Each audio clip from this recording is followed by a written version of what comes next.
ನಮಸ್ಕಾರ 30 ನಿಮಿಷ 30 ಸುದ್ದಿ ವಿಶೇಷ ಬುಲೆಟಿನ್ಗೆ ಸ್ವಾಗತ. ನಾನು ಚೇತನ್ ಹೂಗಾರ್. ಇವತ್ತು ಬೆಳಗ್ಗೆಯಿಂದ ಆಗಿರುವಂತಹ ವಿದ್ಯಮಾನಗಳ ಪ್ರಮುಖ ಸುದ್ದಿಗಳನ್ನು ಒಂದೊಂದಾಗಿ ನೋಡ್ತಾ ಹೋಗೋಣ. ಬೆಂಗಳೂರಿನ ಭೂಗತಪಾತಕಿ ಸೈಲೆಂಟ್ ಸುನಿಲ ರಾಜಕೀಯಕ್ಕೆ ಎಂಟ್ರಿ ಕೊಟ್ಟಿದ್ದಾನೆ. ಇದಕ್ಕಾಗಿ ಚಿಕ್ಕಪೇಟೆ ಕ್ಷೇತ್ರದಲ್ಲಿ ಬೃಹತ್ ರಕ್ತದಾನ ಶಿಬಿರ ನಡೆಸಿ ಭಾರಿ ಸುದ್ದಿಯಲ್ಲಿದ್ದಾನೆ. ಸೈಲೆಂಟ್ ಸುನಿಲ ಆಯೋಜಿಸಿದಂತ ಕಾರ್ಯಕ್ರಮದಲ್ಲಿ ಬಿಜೆಪಿಯ ಘಟಾನುಘಟಿ ನಾಯಕರು ಭಾಗವಹಿಸಿದ್ರು. ಆದರೆ CCB wanted ಲಿಸ್ಟ್ನಲ್ಲಿರುವಂತಹ rowdy silent Sunil ರಾಜಾರೋಷವಾಗಿ ಕಾಣಿಸಿಕೊಂಡಿದ್ರು.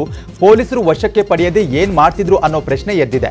November 23ರಂದು Bengaluru ರೌಡಿಗಳ ಮನೆಗಳ ಮೇಲೆ ಸಿಸಿಬಿ ದಾಳಿ ನಡೆಸಿದಾಗ ಸೈಲೆಂಟ್ ಸುನಿಲ್ ಕಾಣೆಯಾಗಿದ್ದಾನಂತ ಸಿಸಿಬಿ ಪೊಲೀಸರು ಹೇಳಿಕೆ ಕೊಟ್ಟಿದ್ರು. ಆದ್ರೆ ನಿನ್ನೆ ಸೈಲೆಂಟ್ ಸುನಿಲ ಕಾಣಿಸಿಕೊಂಡ್ರು ಕೂಡ ಪೊಲೀಸರು ವಶಕ್ಕೆ ಪಡೆಯದೆ ಏನ್ ಮಾಡ್ತಿದ್ರು ಅನ್ನೋ ಆಕ್ರೋಶ ಭುಗಿಲೆದ್ದಿದೆ. ನ್ಯೂಸ್ 18 ಕನ್ನಡ ಈ ಬಗ್ಗೆ ವರದಿ ಮಾಡ್ತಿದ್ದಂತೆ ಪೊಲೀಸರು ಎಚ್ಚೆತ್ತಿದ್ದಾರೆ. ಸೈಲೆಂಟ್ ಸುನಿಲ್ನನ್ನ ಮತ್ತೆ ಕರೆಸ್ತೇವೆ ಅಂತ ಹೇಳಿಕೆ ಕೊಟ್ಟಿದ್ದಾರೆ. ಈ ಬಗ್ಗೆ ಮಾತನಾಡಿರುವ ಸಿಸಿಬಿ ಮುಖ್ಯಸ್ಥ ಶರಣಪ್ಪ, ಅವತ್ತು ಸೈಲೆಂಟ್ ಸುನಿಲ ನಾಪತ್ತೆಯಾಗಿದ್ದ. ನಿನ್ನೆ ಕಾರ್ಯಕ್ರಮದಲ್ಲಿ ಭಾಗಿಯಾಗಿರೋದು ಗೊತ್ತಾಗಿದೆ. ಮುಂದೆ ವಶಕ್ಕೆ ಪಡೆದು ವಿಚಾರಣೆ ಮಾಡ್ತೇವೆ ಅಂತ ಹೇಳಿಕೆ ಕೊಟ್ಟಿದ್ದಾರೆ. ನಿನ್ನೆ ಒಂದು ಕಾರ್ಯಕ್ರಮ ಅವನು ಅಟೆಂಡ್ ಮಾಡಿದ್ದು ನಮ್ಮ ಗಮನಕ್ಕಿದೆ. ಅಲ್ಲಿ ಕೂಡ ನಮ್ಮ ಕೆಲವು ಅಧಿಕಾರಿಗಳು ಇದ್ದಿದ್ದು ವಾಚ್ ಮಾಡಿದ್ದು ನನ್ನ ಗಮನಕ್ಕಿದೆ. ಈಗಾಗಲೇ ನಮ್ಮ ಅಧಿಕಾರಿ ಸಿಬ್ಬಂದಿಯವರಿಗೆ ಕಟ್ಟುನಿಟ್ಟಿನ ನಿರ್ದೇಶನ ನೀಡಿದ್ದೀನಿ. ಇವನ್ನೆಲ್ಲ ಇನ್ನೂ ಕೆಲವು ರೌಡಿ ಶೀಟರ್ಸ್ಗಳು ನಾವು ಮನೆಗಳಿಗೆ ದಾಳಿ ಮಾಡಿದಾಗ ಅಲ್ಲಿ ಇರಲಿಲ್ಲ. ಆ ಒಂದು ನಿರ್ದೇಶನದ ಹಿನ್ನೆಲೆಯಲ್ಲಿ ಈಗಾಗಲೇ ಒಂದು 9 ಜನ ಏನು ರೌಡಿ ಶೀಟರ್ಸ್ ಇದ್ದರು ಅವರನ್ನು ಕರೆತಂದು ವಿಚಾರಣೆ ಮಾಡಲಾಗಿದೆ. ಇವನಿಗೂ ಕೂಡ ಏನು ನಾವು ವಿಚಾರಣೆ ಮಾಡಬೇಕು ಅದನ್ನು ಕೂಡ ನಾವು ಖಂಡಿತವಾಗಿ ಮಾಡ್ತೀವಿ. ಇನ್ನು ಸೈಲೆಂಟ್ ಸುನಿಲನ ರಕ್ತದಾನದ ಶಿಬಿರದಲ್ಲಿ ಪಾಲ್ಗೊಂಡ ವಿಚಾರಕ್ಕೆ ಶಾಸಕ ಗರುಡಾಚಾರ್ ಪ್ರತಿಕ್ರಿಯೆ ಕೊಟ್ಟಿದ್ದಾರೆ. ನಾನು ಹೋದಾಗ ಅವ್ರು ಯಾರೂ ಇರಲಿಲ್ಲ. ಒಳ್ಳೆಯ ಕಾರ್ಯಕ್ರಮ ಅಂತ ಹೋಗಿದ್ದೆ. ಸುನಿಲನ ಕಾರ್ಯಕ್ರಮ ಅಂತ ಗೊತ್ತಿತ್ತು. ಆದ್ರೆ ನನಗೆ ಸುನಿಲ ಗೊತ್ತು, ಆದ್ರೆ ಅವರು ಸೈಲೆಂಟ್ ಸುನಿಲ ಅಂತ ಗೊತ್ತಿರಲಿಲ್ಲ ಅಂತ ಹೇಳಿಕೆಯನ್ನ ಕೊಟ್ಟಿದ್ದಾರೆ. ಆ ಸುನಿಲ್ ಅನ್ನೋರು ನಮ್ಗೊಬ್ರು ಗೊತ್ತು, ಅವರು ಸೈಲೆಂಟ್ ಸುನಿಲ್ ಅಂತ ನನಗೆ ಹೆಂಗ್ ಗೊತ್ತು? ಪರಿಚಯ, ಅವ್ರ ಮುಖ ಪರಿಚಯ ನನಗೆ ಗೊತ್ತು. ಅವ್ರು ಏನು ಎತ್ತ ಅಂತ ಹೇಳ್ಬಿಟ್ಟು ನನಗೆ ಗೊತ್ತಿಲ್ಲ. ಕಾರ್ಯಕ್ರಮಕ್ಕೆ ಹೋಗಿದ್ದೆ. ನಮ್ಮ ಬಹಳಷ್ಟು ಜನ ಅಲ್ಲಿ ಸ್ನೇಹಿತರು ಶ್ರೀಧರರು ಅವರು ಇವರೆಲ್ಲ ನನ್ನ ಕರೆಸಿ, ಅಲ್ಲ ಗುರುವೇ, ಈಗ ನಾವು ಒಂದು ರಾಜಕಾರಣಿ ಅಲ್ಲ, ಅವ್ರು ನನಗೆ ಗೊತ್ತಿರೋರು. ಅವರು ಸೈಲೆಂಟ್ ಸುನಿಲ್ ಅಂತ ಗೊತ್ತಿಲ್ಲ. ಎಲ್ಲರ ಪಕ್ಕದಲ್ಲೂ ಅವ್ರು ಕೂತಿರ್ತಾರೆ. ಈಗ ಹಂಗೆ ಹೇಳಿದ ತಕ್ಷಣನೇ ಅವರು ಸೈಲೆಂಟ್ ಸುನಿಲ್ ರೌಡಿ ಶೀಟರ್ ಅಂತ ಹೇಳಿ ನನಗೆ ಏನ್ ಗೊತ್ತು ಸ್ವಾಮಿ? ಅವರು ಬಹಳ ಒಳ್ಳೆ ವ್ಯಕ್ತಿಗಳು ನನ್ನ ಪಕ್ಕದಲ್ಲಿ ಕೂತ್ಕೊಂಡಿದ್ರು, ನನಗೆ ಫ್ರೆಂಡ್ ಆಗಿದ್ದಾರೆ ಬಹಳ ಒಂದು ಕೆಲವು ವರ್ಷಗಳಿಂದ. ಸೊ ಸ್ನೇಹಿತರು ಅಂತ ಹೇಳ್ಬಿಟ್ಟು ಗೊತ್ತೇ ಹೊರತು. ಇನ್ನು ಸೈಲೆಂಟ್ ಸುನಿಲನ ಕಾರ್ಯಕ್ರಮದಲ್ಲಿ ಬಿಜೆಪಿ ನಾಯಕರು ಭಾಗಿಯಾಗಿರುವಂತಹ ವಿಚಾರಕ್ಕೆ ಕೇಂದ್ರ ಸಚಿವ ಪ್ರಹ್ಲಾದ್ ಜೋಶಿ ಅವರು ಪ್ರತಿಕ್ರಿಯೆ ಕೊಟ್ಟಿದ್ದಾರೆ. ತೇಜಸ್ವಿ ಸೂರ್ಯ, ಎನ್ಆರ್ ರಮೇಶ್ ಹೇಳಿದ ತಕ್ಷಣಕ್ಕೆ ಪಕ್ಷಕ್ಕೆ ಕರೆದುಕೊಂಡಂತೆ ಅಲ್ಲ, ಈ ಬಗ್ಗೆ ಪರಿಶೀಲನೆ ಮಾಡ್ತೇನೆ ಅಂತ ಹೇಳಿಕೆ ಕೊಟ್ಟಿದ್ದಾರೆ. ಆ ವ್ಯಕ್ತಿನ ಅವ ಯಾರು, ಅವ್ನು ಏನಾಗಿದೆ ಅದೇನೆಲ್ಲ ನೋಡ್ಕೊಂಡು ನಾನು ರಿಯಾಕ್ಟ್ ಮಾಡ್ತೇನೆ. ನನಗೆ ಸದ್ಯ ಗೊತ್ತಿಲ್ಲ. ಅವ್ರು ಹೇಳಿದ ತಕ್ಷಣ ಕರ್ಕೊಂಡಂಗಲ್ಲ. ಅವ್ರನ್ನ ತಗೋಬೇಕು ಅಂತಂದ್ರೆ ಪಾರ್ಟಿ ಒಳಗೆ ಅವರೆಲ್ಲ ಹಿನ್ನೆಲೆ ಮುನ್ನೆಲೆ ಪರಿಶೀಲನೆ ಮಾಡೇ ತಗೊಳ್ತೀವಿ. ಆ ವ್ಯಕ್ತಿನ ಪಾರ್ಟಿಗೆ ತಗೋಬೇಕು ತಗೋಬಾರ್ದನ್ನ ನಮ್ಮ ರಾಜ್ಯ ಅಧ್ಯಕ್ಷರು ನಾವೆಲ್ಲರಿಗೂ ತೀರ್ಮಾನ ಮಾಡ್ತೀವಿ. ಸಮಾಜದಲ್ಲಿ ಎಲ್ಲರಿಗೂ ಒಳ್ಳೆ ರೀತಿ ಬದುಕಿ ಬಾಳಲಿಕ್ಕೆ ಅವಕಾಶ ಇದೆ. ಇವತ್ತು ಯಾವುದೇ ರೀತಿಯಾದಂಥ ಅವ್ರ ಮೇಲೆ ಚಾರ್ಜ್ ಶೀಟು ಅಥವಾ ಇನ್ನೊಂದು ಸಮಸ್ಯೆ ಇದ್ದರೆ, ಇವಾಗ ಏನಾರ ಶಿಕ್ಷೆಯಲ್ಲಿದ್ದರೆ ಹೋಗ್ಕೊಳ್ಳಲ್ಲ. ಈಗ ಯಾವುದೂ ಇಲ್ಲದ ಅಂಥ ವ್ಯಕ್ತಿಗಳಿಗೆ ಈ ರೀತಿ ಪದೇ ಪದೇ ಅವ್ರಿಗೆ ಬದುಕಲಿಕ್ಕೆ ಅವಕಾಶವನ್ನು ಕೊಡದೇನೆ ನಿಂದಿಸುವಂಥದ್ದಾಗಬಾರ್ದು. ಕಾನೂನಿನಲ್ಲಿ ಚುನಾವಣೆ ಹೊಸ್ತಿಲಲ್ಲಿ ರೌಡಿ ಶೀಟರ್ಗಳಿಗೆ ಬಿಜೆಪಿ ಮಣೆ ಹಾಕ್ತಿದೆಯಾ ಅನ್ನುವಂಥ ಪ್ರಶ್ನೆ ಶುರುವಾಗಿದೆ. ನಿನ್ನೆ ಸುನಿಲನ ಕಾರ್ಯಕ್ರಮದಲ್ಲಿ ಬಿಜೆಪಿ ನಾಯಕರು ಭಾಗಿಯಾಗ್ತಿದ್ದಂತೆ ಇದು ಮತ್ತೊಬ್ಬ rowdy sheeter Mallikarjun alias fighter Ravi ಬಿಜೆಪಿಗೆ ಅಧಿಕೃತವಾಗಿ ಇವತ್ತು ಸೇರ್ಪಡೆಯಾಗಿದ್ದಾರೆ. ಬಿಜೆಪಿ ಹಿರಿಯರ ಸಮ್ಮುಖದಲ್ಲಿ ಫೈಟರ್ ರವಿ ಬಿಜೆಪಿಗೆ ಸೇರ್ಪಡೆಯಾಗಿದ್ದಾರೆ. ಇವತ್ತು ಭಾರತೀಯ ಪಕ್ಷ ಇದೇ ಫಸ್ಟ್ ಮೆಂಬರ್ಶಿಪ್ ನಂದು. ಅಲ್ಲೂ ಹಿಂದೆ ಎಲ್ಲೂ ಯಾವ ಮೆಂಬರ್ಶಿಪ್ ಆಗಿರಲಿಲ್ಲ. ಫಸ್ಟ್ ಟೈಮ್ ಇದು ನಾನು ಭಾರತೀಯ ಜನತಾ ಪಾರ್ಟಿಗೆ ಸೇರ್ಪಡೆ ಆಗಿದ್ದೀನಿ. ಈ ಪಾರ್ಟಿಗೆ ನಾನು ಆಭಾರಿಯಾಗಿರ್ತೀನಿ ಸೇರ್ಪಡೆ ಆಗಿ. ಆಮೇಲೆ ಮತ್ತೆ ಬಿಜೆಪಿಗೆ ಚೇರ್ಮನೆ ಆಗಿರ್ತೀನಿ.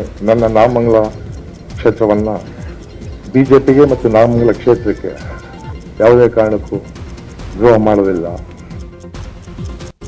ಮಂಡ್ಯ ಮೂಲದ rowdy sheeter fighter Ravi Nagamangala ಕ್ಷೇತ್ರದ ಟಿಕೆಟ್ ಆಕಾಂಕ್ಷಿಯಾಗಿದ್ದಾನೆ. ನಾಗಮಂಗಲದಲ್ಲಿ ಇತ್ತೀಚೆಗೆ ಫೈಟರ್ ರವಿ ಗಲಾಟೆ ನಡೆಸಿದ್ದ. ಶಾಸಕ ಸುರೇಶ್ ಗೌಡ ಬೆಂಬಲಿಗರ ಜೊತೆ ಕೈಕೈ ಮಿಲಾಯಿಸುವ ಹಂತಕ್ಕೆ ತಲುಪಿದ್ದ.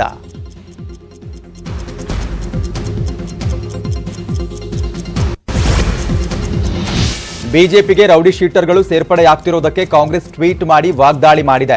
ಕಳ್ಳರು, ಸುಳ್ಳರು, ಭ್ರಷ್ಟರು, ರೌಡಿಗಳು ಎಲ್ರಿಗೂ ಒಂದೇ ಸೂರು, ಅದು ಬಿಜೆಪಿ ಅಂತ ಕಾಂಗ್ರೆಸ್ ಟ್ವೀಟ್ ಮಾಡಿದೆ. ವಾಂಟೆಡ್ ಲಿಸ್ಟ್ ನಲ್ಲಿರುವ ರೌಡಿ ಪೊಲೀಸರ ಕೈಗೆ ಸಿಗುವುದಿಲ್ಲ, ಆದ್ರೆ ಬಿಜೆಪಿ ನಾಯಕರ ಜೊತೆಯಲ್ಲಿ ಇರ್ತಾನೆ. ಪೊಲೀಸರು ಹುಡುಕ್ತಾ ಇದ್ದ ರೌಡಿಯ ಜೊತೆಗೆ ನಿಮ್ಮ ನಾಯಕರಿಗೆ ಏನು ಕೆಲಸ ಅಂತ ಟ್ವೀಟ್ ಮಾಡಿ ವಾಗ್ದಾಳಿ ನಡೆಸಿದೆ.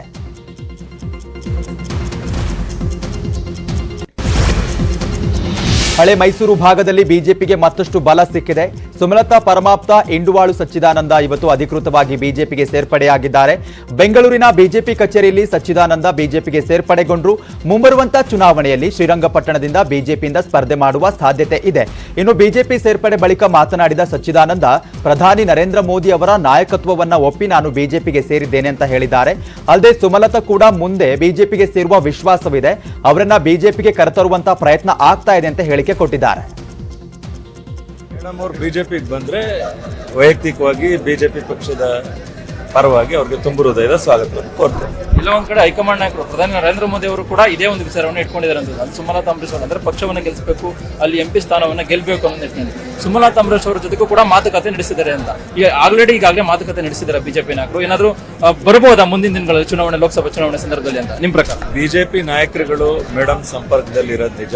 ಮುಂದಿನ ದಿನಗಳಲ್ಲಿ ಸೂಕ್ತ ಸಂದರ್ಭದಲ್ಲಿ ಸೂಕ್ತ ಇನ್ನು ಇದೇ ವೇಳೆ ಮಾತನಾಡಿದ ಮಾಜಿ ಸಚಿವ ಸಿಪಿ ಯೋಗೇಶ್ವರ್, ಹಿಂದೆ ಮಂಡ್ಯ ಭಾಗದಲ್ಲಿ ಅಭ್ಯರ್ಥಿಗಳ ಕೊರತೆ ಇತ್ತು, ಆದರೆ ಈ ಬಾರಿ ಎಲ್ಲಾ ಕ್ಷೇತ್ರಗಳಲ್ಲೂ ಅಭ್ಯರ್ಥಿಗಳು ಇರೋದ್ರಿಂದ ಕೊರತೆ ನೀಗಿದೆ. ಮಂಡ್ಯ ಜಿಲ್ಲೆಯಲ್ಲಿ ಪಕ್ಷ ಗಟ್ಟಿಯಾಗಬೇಕಾದ್ರೆ ಸರ್ಕಾರದ ಯಂತ್ರ ಕೆಲಸ ಮಾಡಬೇಕು, ಅದಕ್ಕೆ ಸರ್ಕಾರದ ಆಡಳಿತ ಯಂತ್ರ ಗಟ್ಟಿಯಾಗಿರಬೇಕು ಅಂತ ಹೇಳಿಕೆ ಕೊಟ್ಟಿದ್ದಾರೆ. ಇನ್ನು ರಾಜ್ಯದಲ್ಲಿ ನಮ್ಮ ಸರ್ಕಾರ ಇದ್ರೂ ಅವರಿಂದ ನಮಗೆ ಅನುಕೂಲ ಆಗುವ ಬದಲು ನಮ್ಮ ವಿರೋಧಿಗಳಿಗೆ ಹೆಚ್ಚು ಅನುಕೂಲ ಆಗ್ತಿದೆ ಅಂತ ಬೇಸರವನ್ನ ವ್ಯಕ್ತಪಡಿಸಿದ್ದಾರೆ. ಜಿಲ್ಲೆಯಲ್ಲಿ ಇನ್ನೂ ಹೆಚ್ಚಿಗೆ ಭಾರತೀಯ ಜನತಾ ಪಾರ್ಟಿಯ ವಾತಾವರಣವನ್ನು ಸೃಷ್ಟಿ ಮಾಡಲಿಕ್ಕೆ ಸರ್ಕಾರದ ಯಂತ್ರ ಕೆಲಸ ಮಾಡಬೇಕು. ಸರ್ಕಾರದ ಯಂತ್ರ ಕೆಲಸ ಮಾಡಿದಾಗ ಮಂಡ್ಯ ಜಿಲ್ಲೆನ ಬರೀ ಭಾವನಾತ್ಮಕವಾಗಿ ನಾವು ಬೆಳೆದಿಕ್ಕೆ ಸಾಧ್ಯ ಇಲ್ಲ, ಅಭಿವೃದ್ಧಿ ಕೆಲಸನೂ ಮಾಡಬೇಕಾಗತ್ತೆ. ಎಲ್ಲ ಸರ್ಕಾರದ ಅಧಿಕಾರ ಸೂತ್ರವನ್ನು ಹಿಡಿದಿರ್ತಕ್ಕಂಥ ನಮ್ಮ ಮುಖಂಡರುಗಳಿಗೆ ಹೇಳ್ತೀನಿ, ಇಲ್ಲಿ ಇರ್ತಕ್ಕಂಥ 6 ತಿಂಗಳ ಅವಧಿನಲ್ಲಿ ಹೆಚ್ಚಿಗೆ ಒತ್ತು ಕೊಟ್ಟು ನಮ್ಮ ವಿರೋಧ ಪಕ್ಷದವರಿಗೆ ಬಹಳ ಅನುಕೂಲ ಆಗ್ತದೆ ನಮ್ಮ ಸರ್ಕಾರದಲ್ಲಿ. ನಾನು ಅದನ್ನು ಘಂಟಾಘೋಷವಾಗಿ ಹಲವಾರು ವೇದಿಕೆಗಳು ಹೇಳ್ಕೊಂಡ್ಬಿಟ್ಟಿದ್ದೇನೆ. ಅನಿವಾರ್ಯವಾಗಿ ನಮಗಿಂತ ನಮ್ಮ ವಿರೋಧಿಗಳಿಗೆ ಅವ್ರನ್ನ ವೀಕ್ ಮಾಡಬೇಕು, ಅವ್ರ ಸದೆ ಬಡಿಬೇಕು, ನಮ್ಮ ಅಸ್ತಿತ್ವವನ್ನು ನಾವು. ಇನ್ನು ಚುನಾವಣೆಗೂ ಮುಂಚೆಯೇ ಮಂಡ್ಯ ರಾಜಕೀಯ ಜೋರಾಗ್ತಾ ಇದೆ. ಸ್ವಾಭಿಮಾನ ಹೆಸರಲ್ಲಿ ಎಚ್ಡಿಕೆಗೆ ಸಚಿವ ಅಶ್ವಥ್ ನಾರಾಯಣ್ ಟಾಂಗ್ ಕೊಟ್ಟಿದ್ದಾರೆ. ಮಂಡ್ಯದಲ್ಲಿ ಸ್ವಾರ್ಥ ರಾಜಕಾರಣ ಮಾಡ್ತಿದ್ದಾರೆ, ಜನ ಗೆಲ್ಲಿಸೋದು ಸ್ವಾಭಿಮಾನಕ್ಕೆ ಮಾತ್ರ ಅಂತ ಟಾಂಗ್ ಕೊಟ್ಟಿದ್ದಾರೆ. ಪಕ್ಷ ಪ್ರತಿಯೊಬ್ಬರು ನೀವು ಸ್ವಾಭಿಮಾನದಿಂದ, ಮಂಡ್ಯದವರು ಅಂದ್ರೆ ಸ್ವಾಭಿಮಾನದ ಪ್ರತೀಕ, ನಿಮ್ಮ ಸ್ವಾಭಿಮಾನದಿಂದ ನಿಮ್ಮ ಭಾವನೆಯ ಪೂರ್ವಕವಾಗಿ ಒಂದು ರಾಜಕೀಯ ವ್ಯವಸ್ಥೆಯಲ್ಲಿ ಕೆಲಸವನ್ನು ಮಾಡಲಿಕ್ಕೆ ಅವಕಾಶ ಇರುವಂತಹ ಪಕ್ಷ ಅಂದ್ರೆ ಅದು ಭಾರತೀಯ ಜನತಾ ಪಾರ್ಟಿ. ಹಾಗಾಗಿ ಈ ಪಕ್ಷವನ್ನ ಬಲವಾಗಿ ನಂಬಿ ನಮ್ಮೆಲ್ಲರ ಉತ್ತಮ ಭವಿಷ್ಯನ ರೂಪಿಸಲಿಕ್ಕೆ ಪೂರಕವಾಗಿರೋದು.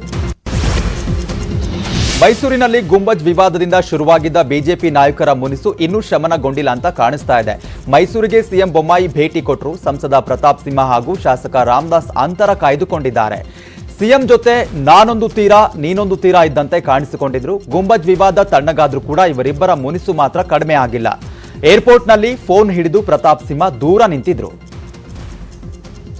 ಈ ಮಧ್ಯೆ ಮಾಜಿ ಸಿಎಂ ಸಿದ್ದರಾಮಯ್ಯ ಪರ ರಾಮದಾಸ್ ಬ್ಯಾಟಿಂಗ್ ಮಾಡಿದ್ದಾರೆ.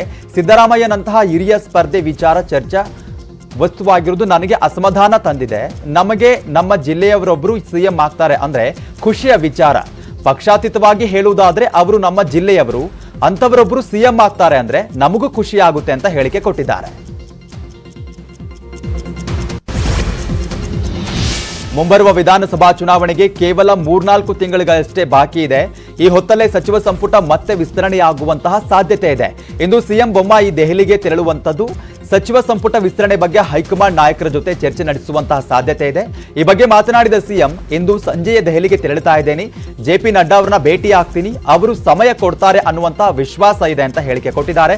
ಇನ್ನು ಬಿಜೆಪಿಯವರು ಸಂವಿಧಾನವನ್ನೇ ತಿರುಚಿದ್ದಾರೆ ಅನ್ನುವಂಥ ಸಿದ್ದರಾಮಯ್ಯ ಆರೋಪಕ್ಕೆ ಪ್ರತಿಕ್ರಿಯಿಸಿದಂತ ಸಿಎಂ, ಸಂವಿಧಾನ ತಿದ್ದಿದ್ದು ಕಾಂಗ್ರೆಸ್, ವ್ಯಕ್ತಿ ಸ್ವಾತಂತ್ರ್ಯವನ್ನ ಮೊಟಕುಗೊಳಿಸಿ ಎಲ್ಲರನ್ನ ಜೈಲಿಗೆ ಹಾಕಿದ್ದು ಕಾಂಗ್ರೆಸ್ ಅಂತ ತಿರುಗೇಟು ಕೊಟ್ಟಿದ್ದಾರೆ. ಹೋಗ್ತಾ ಇದ್ದೀನಿ, ಅಲ್ಲಿ ನಮ್ಮ ನಡ್ಡಾ ಅವ್ರನ್ನ ಮತ್ತೆ ಭೇಟಿಯಾಗುವ ಸಾಧ್ಯತೆ ಇದೆ. ಇನ್ನು ಅವರು ಸಮಯ ಕೊಟ್ಟಿಲ್ಲ, ಅವ್ರು ಕೊಡ್ತಾರೆ ಅಂತ ವಿಶ್ವಾಸ ಇದೆ. ನಡ್ಡಾ ಅವ್ರನ್ನ ಭೇಟಿಯಾಗ ಬಿಜೆಪಿ ಅವರು ಸಂವಿಧಾನವನ್ನೇ ತಿರುಚಿದ್ದಾರೆ ಅಂತ ಸಿದ್ದರಾಮಯ್ಯ. ಅದು ಅವರು ಸಂವಿಧಾನವನ್ನು ತಿರುಚಿರುವಂಥದ್ದು ಕಾಂಗ್ರೆಸ್. ಎಮರ್ಜೆನ್ಸಿಯಲ್ಲಿ ಸಂವಿಧಾನವನ್ನು ಗಾಳಿಗೆ ತೂರಿ ವ್ಯಕ್ತಿ ಸ್ವಾತಂತ್ರ್ಯವನ್ನು ಮೊಟಕುಗೊಳಿಸಿ ಎಲ್ಲರನ್ನೂ ಜೈಲಿಗೆ ಹಾಕಿದಂಥ ಕಾಂಗ್ರೆಸ್ ಪಕ್ಷದಿಂದ ಪಾಠ ಕಲಿಯುತ್ತೆ. ಕರ್ನಾಟಕ ಮಹಾರಾಷ್ಟ್ರ ಗಡಿ ವಿವಾದ ಭುಗಿಲೇಳ್ತಾನೇ ಇದೆ. ಗಡಿ ವಿವಾದದ ಬಗ್ಗೆ ಚರ್ಚೆ ನಡೆಸಲು ಇಂದು ಸಿಎಂ ಬೊಮ್ಮಾಯಿ ದೆಹಲಿಗೆ ತೆರಳುತ್ತಾ ಇದ್ದಾರೆ. ಗಡಿ ವಿವಾದದ ಕುರಿತು ಕಾನೂನು ಹೋರಾಟದ ಬಗ್ಗೆ ಗಡಿ ನದಿ ರಕ್ಷಣಾ ಆಯೋಗದ ಅಧ್ಯಕ್ಷರ ಜೊತೆ ಸಿಎಂ ಸಭೆ ನಡೆಸಲಿದ್ದಾರೆ. ಇದಕ್ಕೂ ಮೊದಲು ವಿಪಕ್ಷ ನಾಯಕರ ಜೊತೆ ಚರ್ಚೆ ನಡೆಸಿ ತೀರ್ಮಾನ ಕೈಗೊಳ್ಳಲಿದ್ದಾರೆ. ಈ ಬಗ್ಗೆ ಮಾತನಾಡಿದ ಸಿಎಂ ಗಡಿ ವಿಚಾರವಾಗಿ ಹಿರಿಯ ಮುಕುಲ್ ರೋಹಟಗಿ ಅವರನ್ನ ಭೇಟಿ ಆಗ್ತೇನೆ ಅಂತ ಹೇಳಿಕೆ ಕೊಟ್ಟಿದ್ದಾರೆ. ಇಲ್ಲಿಗೆ ಅಲ್ಲಿ ಹೋಗ್ತಾ ಇದ್ದೀನಿ. ಅಲ್ಲಿ ನಮ್ಮ ಗಡಿ ಇದ್ರ ಬಗ್ಗೆ ಸೀನಿಯರ್ ಲಾಯರ್ ಮುಕುಲ್ ರೋಹಟಗಿ ಅವ್ರ ಜೊತೆ ಸಭೆ ಇದೆ. ಪಿಯೂಷ್ ಗೋಯಲ್ ಅವ್ರನ್ನ ಭೇಟಿ ಆಗ್ತಾ ಇದ್ದೀನಿ. ಇನ್ನು ಗಡಿ ಖ್ಯಾತೆ ತೆಗಿತಾ ಇದ್ದಂತ ಮಹಾ ನಾಯಕರಿಗೆ ಮತ್ತೆ ಮುಖಭಂಗವಾಗಿದೆ. ಮಹಾರಾಷ್ಟ್ರಕ್ಕೆ ಸೇರುವ ಗಡಿ ಗ್ರಾಮದ ಜನರು ಮಹಾರಾಷ್ಟ್ರ ನಾಯಕರ ವಿರುದ್ಧವೇ ತಿರುಗಿ ಬಿದ್ದಿದ್ದಾರೆ. ಮೊದಲು ನಮ್ಮ ಹಳ್ಳಿಗಳನ್ನ ಸುಧಾರಣೆ ಮಾಡಿ ಅಂತ ಆಕ್ರೋಶ ವ್ಯಕ್ತಪಡಿಸಿದ್ದಾರೆ. ಸೊಲ್ಲಾಪುರ ಜಿಲ್ಲೆಯ ಅಕ್ಕಲಕೋಟೆ ತಾಲೂಕಿನ ಹಲವು ಗ್ರಾಮಗಳು ಕರ್ನಾಟಕಕ್ಕೆ ಸೇರುವಂತ ಇಚ್ಛೆಯನ್ನ ವ್ಯಕ್ತಪಡಿಸಿದ್ದಾರೆ. ನಮಗೆ ಮಹಾರಾಷ್ಟ್ರ ಸರ್ಕಾರ ಸೂಕ್ತ ಸೌಲಭ್ಯ ಕೊಡ್ತಾ ಇಲ್ಲ, ಸೂಕ್ತ ಸೌಲಭ್ಯ ಕಲ್ಪಿಸಿದ್ರೆ ಕರ್ನಾಟಕಕ್ಕೆ ಸೇರಿಸಿ ಅಂತ ಒತ್ತಡವನ್ನ ಹಾಕಿದ್ದಾರೆ. ಅವಸ್ಥೆ ನೋಡಿದೆ ಅಂದ್ರೆ ಅಲ್ಲಿ ಎಲ್ಲ ನಾವು ಗ್ರಾಮ ಸಭಾ ठराव ತೋರಿಸಿದ್ರೆ ನಾವು ಕರ್ನಾಟಕದ ಹೋಗಲಿಕ್ಕೆ ನಾವು ಇಚ್ಛುಕಿದ್ದೆವು. ಮುಂಬರುವ ವಿಧಾನಸಭಾ ಚುನಾವಣೆಗೆ ಜೆಡಿಎಸ್ ಭರ್ಜರಿ ತಯಾರಿ ನಡೆಸ್ತಾ ಇದೆ.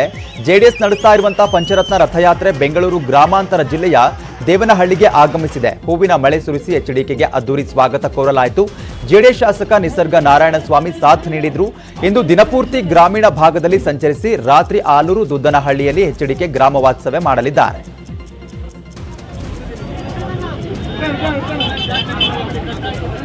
ಸಚಿವ ಡಾಕ್ಟರ್ ಸಿ.ಎನ್. ಅಶ್ವಥ್ ನಾರಾಯಣ್ಗೆ ಕುಮಾರಸ್ವಾಮಿ ಅವರು ತಿರುಗೇಟು ಕೊಟ್ಟಿದ್ದಾರೆ. ಮಂಡ್ಯದಲ್ಲಿ ಆತ್ಮಹತ್ಯೆ ಹೆಚ್ಚಾಗಿದ್ದು ಕಾಂಗ್ರೆಸ್ ಸರ್ಕಾರದಲ್ಲಿ ನಾನು ಮಂಡ್ಯದ ಅಭಿವೃದ್ಧಿಗೆ 9,000 ಕೋಟಿ ಕೊಟ್ಟೆ, ಆ ಹಣವನ್ನ ಬಿಜೆಪಿ ಬೇರೆ ಕಡೆ ಡೈವರ್ಟ್ ಮಾಡಿ ಈಗ ಯಾಕೆ ಮಂಡ್ಯದ ಮೇಲೆ ಅಭಿಮಾನ ಅಂತ ಟಾಂಗ್ ಕೊಟ್ಟಿದ್ದಾರೆ. ಚೇಷ್ಟೆ ಮಾಡೋಕೆ ಅಂತ ಮಂಡ್ಯಗೆ ಹೋಗಿರೋದು ನೀವು ಅಂತ ತಿರುಗೇಟು ಕೊಟ್ಟಿದ್ದಾರೆ. ವಿಪಕ್ಷ ನಾಯಕ ಸಿದ್ದರಾಮಯ್ಯ ವಿರುದ್ಧ ಈಶ್ವರಪ್ಪ ವಾಗ್ದಾಳಿ ಮಾಡಿದ್ದಾರೆ. ಸಿದ್ದರಾಮಯ್ಯ ಎಂತಹ ಗಿರಾಕಿ ಅಂದ್ರೆ ಕುರುಬ ಸಮಾಜ ಹುಟ್ಟಿದ್ದೇ ನನ್ನಿಂದ ಅಂತ ಹೇಳಿಲ್ಲ ಅಷ್ಟೇ ಅಂತ ಟಾಂಗ್ ಕೊಟ್ಟಿದ್ದಾರೆ. ಅಲ್ಲದೆ ಕನಕದಾಸರಿಗೆ ಬರೆದು ಕೊಟ್ಟಿದ್ದು ನಾನೇ, ಸಂಗೊಳ್ಳಿ ರಾಯಣ್ಣನಿಗೆ ಹೋರಾಟ ಮಾಡಲು ಹೇಳಿಕೊಟ್ಟಿದ್ದು ನಾನೇ ಅಂತ ಹೇಳಿಲ್ಲ ಅಷ್ಟೇ ಅಂತ ಟಾಂಗ್ ಕೊಟ್ಟಿದ್ದಾರೆ ಈಶ್ವರಪ್ಪ.